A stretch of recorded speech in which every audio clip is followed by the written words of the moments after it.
വ്ലോഗ്സിലേക്ക് സ്വാഗതം. നമ്മള് കഴിഞ്ഞ വീഡിയോയില് വരാലിനെ പിടിക്കുന്ന കാണിച്ചിട്ടുണ്ടായിട്ട് ഇന്ന് നമ്മള് അതിനൊരു കുളത്തിലേക്ക് റിലീസ് ചെയ്യാൻ പോണ്. നമുക്ക് നേരെ വരാലിന്റെ അടുത്തേക്ക് പോകാം.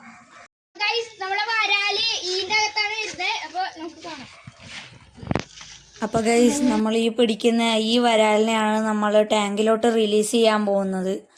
ഈ വരാലാണ് നമ്മൾ പിടിച്ചതിൽ ഏറ്റവും വലിയ വരാല്. അപ്പൊ ഗൈസ്, നമ്മള് കുളത്തിന്റെ അടുത്തേക്ക് എത്തിയിട്ടുണ്ട്. വീട്ടിന്റെ മീറ്റാണ് കുളം. ഇന്ന് നമ്മള് അങ്ങോട്ടേക്ക് പോകാം. അപ്പൊ നമ്മള് കുളത്തിന്റെ അടുത്തേക്ക് എത്തി. അതാണ് കുളം. നമ്മള് വലിയ വരാല് മാത്രമല്ല ചെറിയ വരാലും കൂടി ഉണ്ട്. അതിനെ കൂടി നമ്മൾ കാണിച്ചു തരാം. ഗൈസ്, നമ്മള് കുളത്തിന്റെ അടുത്തേക്ക് എത്തി. ഇതില് മൊത്തം വെള്ളമുണ്ട്. ഇതിത്തെ വെള്ളം കുറച്ചിട്ട് വേണം നമ്മള് മീനിടാൻ വേണ്ടിട്ട്. അപ്പൊ നേരെ നമുക്ക് വെള്ളം കുറക്കാം. അപ്പൊ ഗൈസ്, നമ്മളങ്ങനെ ഈ ടാങ്കത്തെ വെള്ളം കുറക്കാനെല്ലാം തുടങ്ങിയിട്ടുണ്ട്.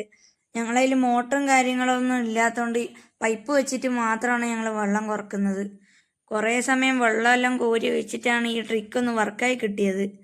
വർക്കായി കിട്ടിയെങ്കിലും ഈ വെള്ളത്തിൻ്റെ ഫോഴ്സ് ഭയങ്കര കുറവായിരുന്നു. അപ്പോൾ അങ്ങ് മനസ്സിലായി വെള്ളമെല്ലാം തീരാൻ വേണ്ടി കുറേ സമയം എടുക്കുന്നു. അതുകൊണ്ട് ഞങ്ങൾ അപ്പോൾ തന്നെ ഞങ്ങൾ 3 വരാലുകുട്ടന്മാരെ ഞങ്ങൾ ഈ ടാങ്കിലോട്ട് റിലീസ് ചെയ്തു. ഞങ്ങൾ ടോട്ടൽ റിലീസ് ചെയ്തത് ഒരു വലിയ വരാലിനെയും പിന്നെ 2 ചെറിയ വരാലിനെയും കൂടിയാണ്.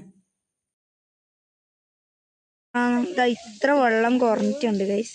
കുറേ സമയമായിട്ട് കുറക്കുന്നുണ്ട്. ഇതാ ആ പായൽ കഴിഞ്ഞിട്ട് അത്രയും വെള്ളം നമുക്ക് കുറഞ്ഞു കിട്ടിയിട്ടുണ്ട്. ഈ ടാങ്കിത്തെ വെള്ളം നമ്മൾ കുറക്കാനിട്ടിട്ടുണ്ട്. ഇതിപ്പോ നല്ലോണം സമയം ഇരുട്ടി. അതുകൊണ്ട് നമ്മൾ നാളെ വന്നിട്ട് ഇത് നോക്കുന്നതായിരിക്കും. അത് വെള്ളം കുറഞ്ഞില്ലെങ്കിൽ നമ്മൾ വീണ്ടും പൈപ്പ് ഇട്ട് ആദ്യം കുറക്കുന്നതായിരിക്കും.